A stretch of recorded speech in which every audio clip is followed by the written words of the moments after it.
Chapter third जल संसाधन class 10 भूगोल की तीसरा अध्याय है।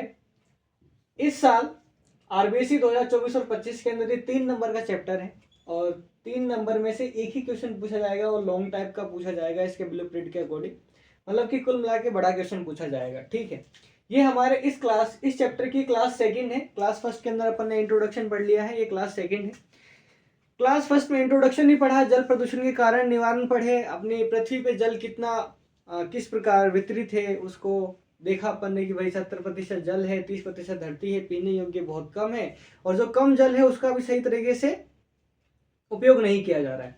इस क्लास में अपन बहुउद्देशीय परियोजना के बारे में पढ़ेंगे, जो सबसे इंपॉर्टेंट क्वेश्चन माना जा रहा है इस साल का, कि जो बांध है वो 3 नंबर के लिए सबसे अच्छा क्वेश्चन है। कैसे? जिसमें बांध है वो एक बहुउद्देशीय परियोजना है। बहुउद्देशीय परियोजना कैसे है तो देखते हैं एक बार पहले बांध क्या है। तो प्राचीन समय से ही बांध बनाया जा रहा है। बांध बनाते कैसे हैं? तो बांध बनाने के लिए जो उचित परिस्थिति है वो पहाड़ी क्षेत्र को माना जाता है। कैसे? जैसे मैं आपको डायग्राम से समझाने का प्रयास करता हूँ कि जैसे मान लो यहाँ पे क्या है, ये पहाड़ है, ठीक है, ये पहाड़ है और इधर से कोई नदी बहती हुई आ रही है और इधर से जा रही है, ठीक है, नहीं वहाँ इधर से जा रही। पानी के लिए मैं यहाँ पे नीले मार्कर का इस्तेमाल करता हूँ, इससे लगेगा आपको हाँ पानी जा रहा है, ठीक है ना। अब साल में एक टाइम ऐसा आता है जब बहाव कम हो जाता है, जब पानी का बहाव कम होता है, तब क्या करते हैं, उसी टाइम पे अगर हम यहां पर एक बहुत ही ऊंची दीवार खड़ी कर दें, ऊंची दीवार खड़ी कर देंगे तो पानी यहां से जा पाएगा क्या? नहीं जा पाएगा, है ना। अब ऊंची दीवार क्यों खड़ी करेंगे भाई? क्या कारण है? हमें पानी को क्यों रोकना है भाई? हम पानी रोकेंगे तो इधर से भी तो आ सकता है, बिल्कुल आ सकता है। जब उसके अंदर बहाव ज्यादा होगा तो आ जाएगा, लेकिन वो ऊपर से नहीं जाए इसलिए क्या करते हैं, यहाँ पे छोटे छोटे गेट बना देते हैं, ठीक है ना। जब बहाव ज्यादा था तो पानी ऐसे धीरे छोड़ देते। अब बांध बना क्यों रहे हैं भाई? ये तो पता तो चलेगा कि आपको पहाड़ों के बीच में बांध बनाते हैं, पर बांध बना क्यों रहे हैं तो इसके लिए पहले अपन जो नोट्स लिखा है मैंने उसको पढ़ते हैं। बांध बहते जल को रोकने, जैसा यहाँ देखो बहते जल को रोका, दिशा या बहाव कम करने के लिए खड़ी की गई बाधा है। तो बांध क्या है? बहते जल को रोकने के लिए खड़ी की गई बाधा क्या कहलाती है? बांध।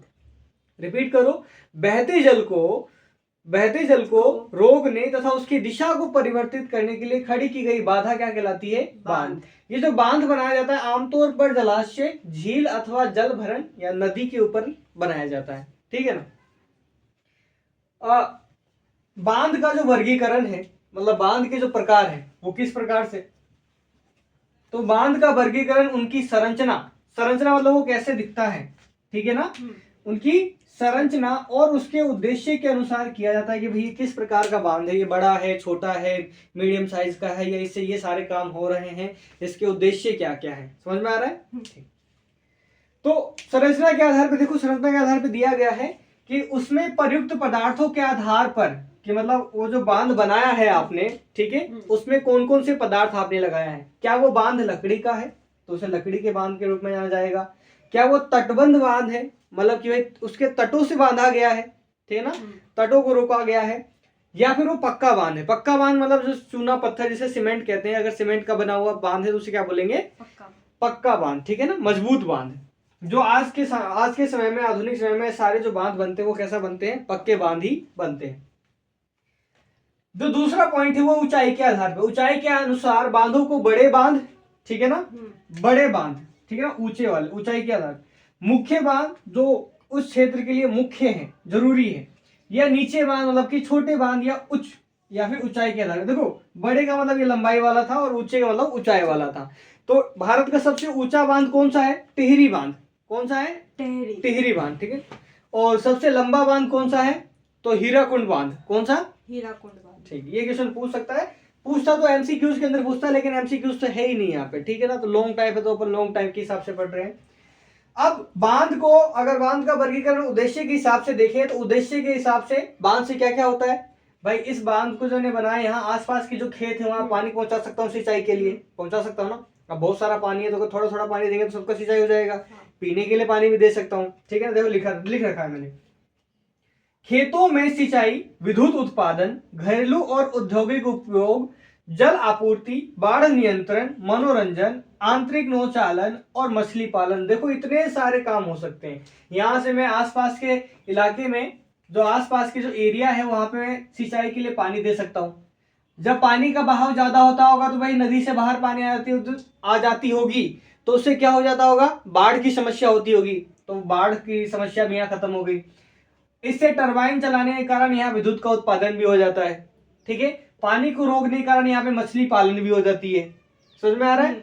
इसके अलावा मनोरंजन, भाई इतने बड़े बांध में देखो पर्यटक लोग आते हैं देखने के लिए पानी किस तरीके से जाता है, इतना सारा पानी, तो पर्यटन का भी काम कर देती है। आंतरिक नौचालन, तो बांध के अंदर नौचालन भी हो जाता है, इससे पर्यटन आते हैं, इससे भी क्या होता है, वहां के लोगों को फायदा होता है। समझ में आ रहा है ना?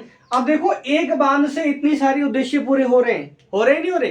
हाँ। जब किसी एक काम से बहुत सारे उद्देश्य पूरे हो जाए तो उसे क्या बोलेंगे, बहुउद्देश्य।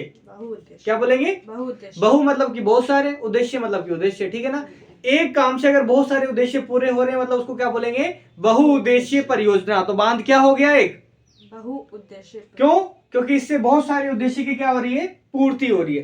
क्वेश्चन यही इंपॉर्टेंट है कि बांध एक बहुउद्देशीय परियोजना है, कैसे समझाइए, तो आपको ये पूरा लिखना पड़ेगा। ठीक है, आपको ये बताना पड़ेगा कि बांध से बहुत सारे उद्देश्यों की पूर्ति होती है, इसलिए उसको क्या बोलते हैं, बहुउद्देशीय परियोजना बोलते हैं। वो उद्देश्य क्या क्या है तो लिख रखा है मैंने, खेतों में सिंचाई, विद्युत उत्पादन, घरेलू औद्योगिक उपयोग, जल आपूर्ति, बाढ़ नियंत्रण, मनोरंजन, आंतरिक नौचालन और मछली पालन। ठीक है, इसके एग्जाम्पल में इंडिया में देखो जो फेमस है, भाखड़ा नागल परियोजना बनाई गई थी। ठीक है ना, ये बांध का नाम है, भाखड़ा नागल बांध बनाई गई थी, जो कौन सी नदी पर है, सतलुज और ब्यास नदी। कौन सी नदी पर है, सतलुज और ब्यास। हीराकुंड परियोजना कहां पर है, महानदी पर। कहां पर, महानदी। ठीक है, ये उड़ीसा के अंदर है और ये हरियाणा पंजाब बॉर्डर के पास है, इसलिए इसमें एक राज्य का नहीं बोल सकते भाई, ये इसमें उत्तराखंड और हिमाचल प्रदेश का भी कुछ हिस्सा है। ठीक है ना, इतना याद रखना कि भाखड़ा नागल बांध सतलुज ब्यास नदी पर है और हीराकुंड परियोजना कहां पर है, महानदी पर है। क्या आपको ये समझ में आ गया है कि जो बांध है वो बहुउद्देशीय परियोजना है? हाँ। क्यों है बहुउद्देशीय परियोजना, बताओ? क्योंकि ये बहुत सारे उद्देश्यों की पूर्ति करता है, उद्देश्य ये लिखे हुए हैं। इसके अलावा अगर आप इसमें और लिखना चाहो तो आप लिख सकते हो कि जो हमारे प्रथम प्रधानमंत्री थे मिस्टर जवाहरलाल नेहरू, श्रीमान जवाहरलाल नेहरू, उन्होंने कहा था, उन्होंने बहुत सारे बांध बनवाए थे, उन्होंने कहा था कि जो बांध है वो आधुनिक भारत का क्या है, मंदिर है। क्या है, मंदिर। बांध जो है वो आधुनिक भारत का क्या है, मंदिर है। क्या समझ में आ गया आपको? ठीक है, ये हमारे क्लास सेकंड का जो क्लास सेकंड का जो पॉइंट था, बांध बहुउद्देशीय परियोजना, ये हमारा समाप्त होता है। ठीक है, बाकी अपन नेक्स्ट क्लास के अंदर पढ़ेंगे।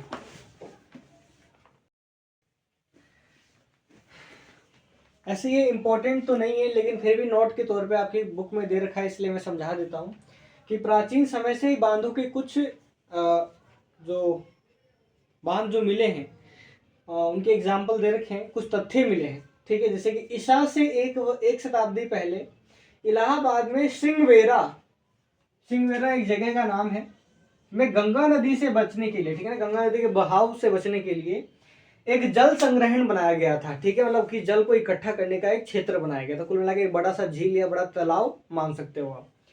चंद्रगुप्त मौर्य ने बृहद बांध, झील और सिंचाई तंत्रों का निर्माण कराया था। चंद्रगुप्त मौर्य अभी से करीब 2 और 2 4,000 वर्ष पहले की बात हो रही है। 4,000 वर्ष पहले ही उसने क्या किया था, बांध झील का निर्माण करवाना शुरू कर दिया था। मतलब कि बांध का महत्व प्राचीन काल समय से ही हो रहा है। तो बहुउद्देशीय परियोजना में आप ये पॉइंट भी लिख सकते हो। कृत्रिम झील, भोपाल झील 11वीं सदी में बना था, ये हाफ ईयरली में आया हुआ क्वेश्चन है। ठीक है, आप थोड़ा ध्यान रखना, अगर लिखना चाहो तो लिख सकते हो, बड़े बड़े क्वेश्चन के अंदर मिला के। 14वीं शताब्दी में इल्तुतमिश ने सिरी फोर्ट क्षेत्र में, दिल्ली में एक क्षेत्र है सिरी फोर्ट क्षेत्र, वहां पर उसने क्या किया था, हौज खास नाम से एक तालाब का निर्माण करवाया था। ये इंपॉर्टेंट पॉइंट है जो आप बांध के अंदर लिख सकते हो।